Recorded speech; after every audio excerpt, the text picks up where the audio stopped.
What's good, y'all? This is Dez back with another video, you know what I'm saying? Now, in this video, you know what I'm saying, I just recently did one about the Negro Leagues, but I feel I need to personally do one about this guy. Like I said, man, he unfortunately never got the chance to play in the major leagues, you know what I'm saying? I feel personally he definitely could have been the first one, you know what I'm saying? But, I mean, fortunately, you know what I'm saying, sometimes life, you know what I'm saying, hey, it takes you in different directions, you know what I'm saying? Yeah, I think this whole story, like, you know what I'm saying, I remember reading about him, like, first time I heard about him was on, I watched the movie, Soul of the Game, you know what I'm saying, and, like, man, when I seen this guy, I was like, damn, like, who was that, you know what I'm saying, then, of course, at the end, it said he never played because he had died. I was like, damn it, you know what I'm saying. The person who I'm referring to is, you know what I'm saying, it's the late, great Josh Gibson, you know what I'm saying, like, man. Like I say, they call him quote unquote the Black Babe Ruth. Like I say, man, he used to I ain't like he used to send them balls, man. I'm talking about like no matter what you throw at, he gon' bah, like they gone, you know what I'm saying? So, man, like I said, I think it was 800, or 900 home runs, you know what I'm saying? I'm like, damn, in the career, it's like just imagine what he could have did in the major leagues, but you know. But, you know what I'm saying, like I say, we eventually did, you know what I'm saying, get one guy in the major league, which is Jackie Robinson, which, from what I heard, they say Josh Gibson and Satchel Paige, they was upset about it at first, but I think Satchel Paige, like, he said, you know what I'm saying, well, I mean, hey, he gave Jackie Robinson his due credit, you know what I'm saying, and eventually, like I say, Satchel Paige, like I said, I think it was a year after that, yeah, he got called up, so it's like, yeah, I mean, it all worked out. Just unfortunately, you know what I'm saying, Josh Gibson died before he could get a chance. But like I said, I'm gonna just, you know what I'm saying, watch a little, you know, a little bio on him, and then I'm gonna give my thoughts and opinions afterwards, you feel me? So, like I said, if you're interested, definitely keep watching. So without further ado, we gonna get into it. Legend behind the plate. Josh Gibson. His Hall of Fame numbers are staggering. Nearly 800 career home runs. Yeah, 800, okay. Blasting baseballs out of ballparks like they were rockets. A skilled defensive catcher. He was a master at handling pitchers. Oh yeah, so yeah, you couldn't steal base on him. He'll get you out. Josh Gibson's performance on the baseball diamond made Pittsburgh the epicenter of the Negro Leagues. So many legendary things. If he wasn't the best baseball player of all time, right, he was clearly the best player never to make it. Yep. Who was Josh Gibson? You have to go back to the very beginning to understand Josh Gibson, the legend behind the plate. This documentary is for all races. Our goal through the foundation That's education great grandson. Okay. is to educate the Okay, he did have children. not only on Josh Gibson but the Negro League. We feel like this is a very, very important part of our history, whether you're black, Asian, white, Hispanic. This story of Josh will be from beginning to end. Beginning going to Buena Vista, end from Buena Vista to DC to Pittsburgh. It covers all parts of his life. Josh Gibson was born on December 21st, 1911 in Buena Vista, Georgia. His parents, Mark and Nancy Gibson, were sharecroppers in this rural southern town. Josh, the oldest of 3 children, had 2 younger siblings, his brother Jerry and his sister Annie. In the segregated South, job opportunities were limited for African Americans.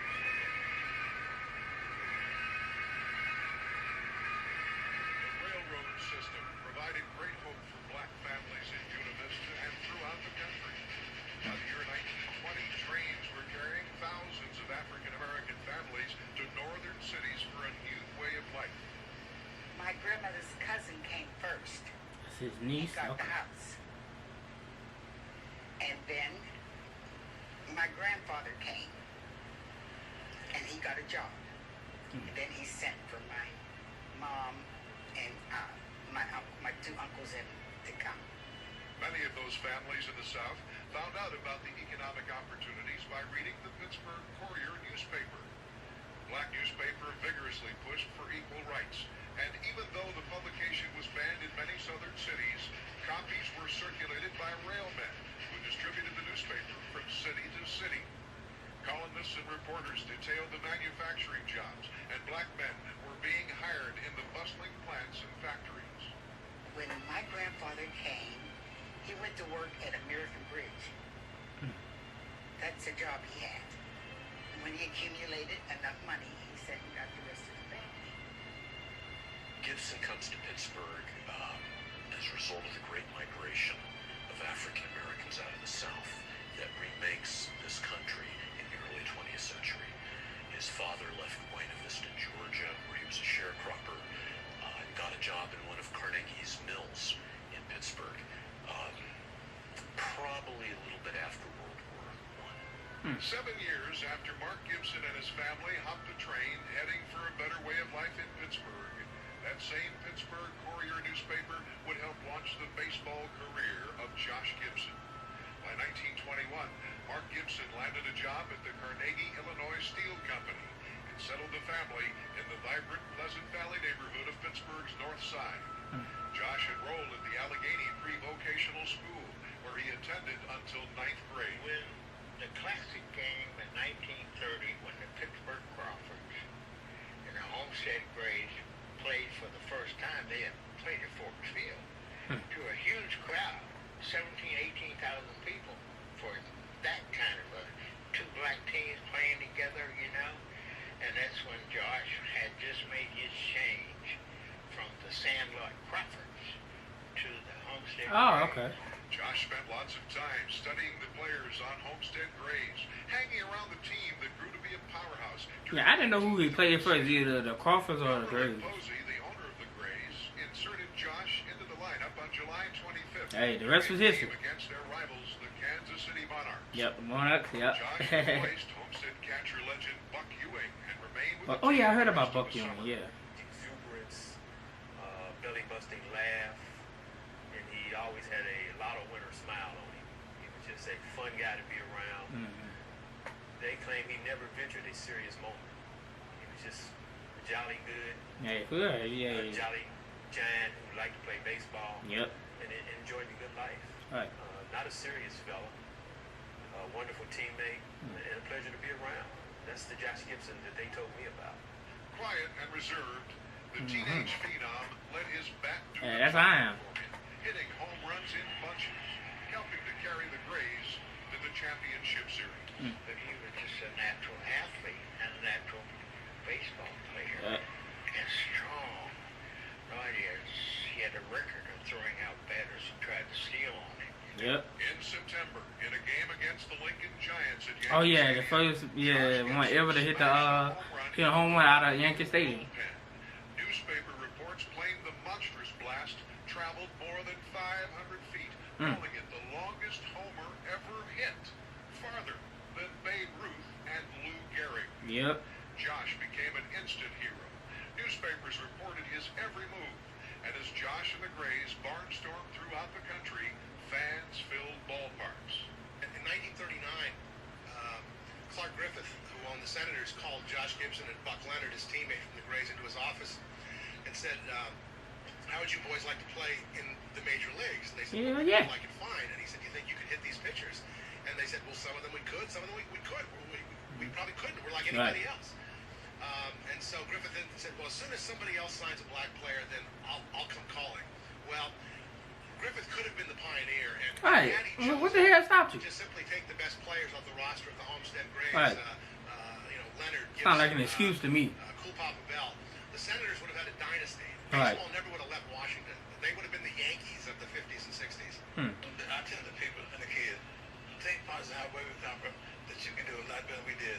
And because we made it possible that you can play in any league anywhere you want to now. These athletes were so passionate about the game of baseball that they were willing to endure whatever social adversity confronted them as they traveled the highways and byways of our country just to play baseball. And what the Negro Leagues teaches us is very simple. In this great country of ours, if you dare to dream, you can do and be anything you want to be. Hey, they having on that one, man. Like I say, yeah, that little bio, this ain't enough. You feel me? Like I said, man. Man, like I said, I think it was 800 home runs. I always heard sometimes I hear 8, sometimes I hear 9, but then, like I said, man, like I say, yeah, like I say, the first black player that ever hit the home run out of Yankee Stadium, and the furthest, and I said 500 yards. I was like, damn, never heard of that. You know what I'm saying? And then, like I say, man, cause the one story I did hear about it, they said, yeah, I think it was in 1943. They said the Pittsburgh, the Pirates, they say they tried to sign him. You know what I'm saying? But you had that racist ass, you know what I'm saying? Commissioner, and of course he killed that, unfortunately. You know what I'm saying? But like I say it's common, because I say not too long later, yeah, it's died. I'm like, that's good. You know what I'm saying? Hope you went to hell. You know what I'm saying? But like I say, yeah, unfortunately, like I say, because they say, yeah, I know he had a wife, you know what I'm saying, at one time. She died while giving birth to twin, I think it was twin boys, or it was like one, it was one girl and one boy, you know, so, but they were twins, you know, so,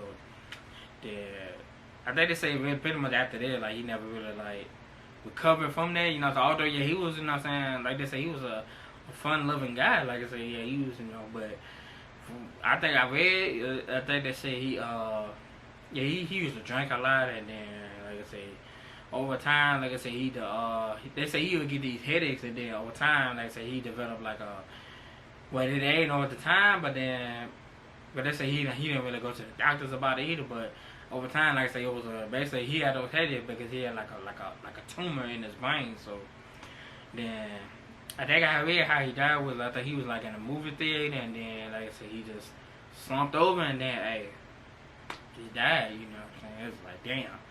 Then on top of that, like I said, yeah, and I said, knowing that you could have been the first to actually play in the majors, you know what I'm saying, but to watch somebody else do it, you know what I'm saying, like I said, I feel his pain on it, you know what I'm saying, like, yeah, like I'm just as talented too, or not even, I'm better, you know what I'm saying, but you know, so you chose somebody else. So a lot of people say he died with a broken heart, you know what I'm saying, which, I mean, I get that, but then again, I can't, you know what I'm saying, man, it's just like, yeah, it was just his time, you feel me, but like I say, he was already having health problems anyway, so it's like, yeah, probably eventually, like I said, it probably would have came to an end, you know what I'm saying.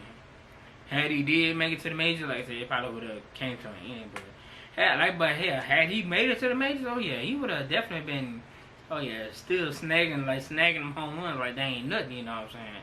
Only thing that changes is like, yeah, you just in a different league, a more competitive league, but at the end of the day, it's like, but as long as you keep doing what you're doing, man, you would have succeeded, you know what I'm saying.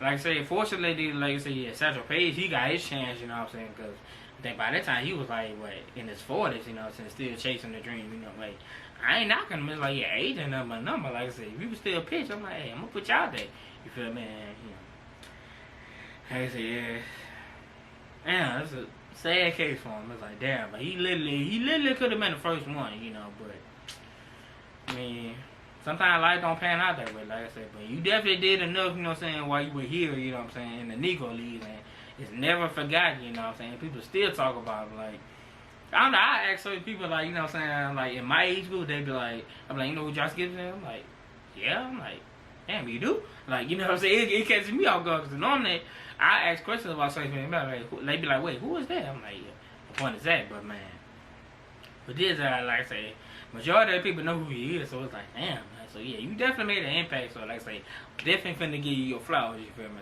Definitely rest in peace. But like I said, I'm my whole thoughts and opinions on that, you know what I'm saying? So like I say, like, comment, subscribe, also share my videos, whatever you want to do, whatever you can do, I'm down with it regardless, you feel me? So, till my next video, y'all already know what it is. I'll see y'all in a minute.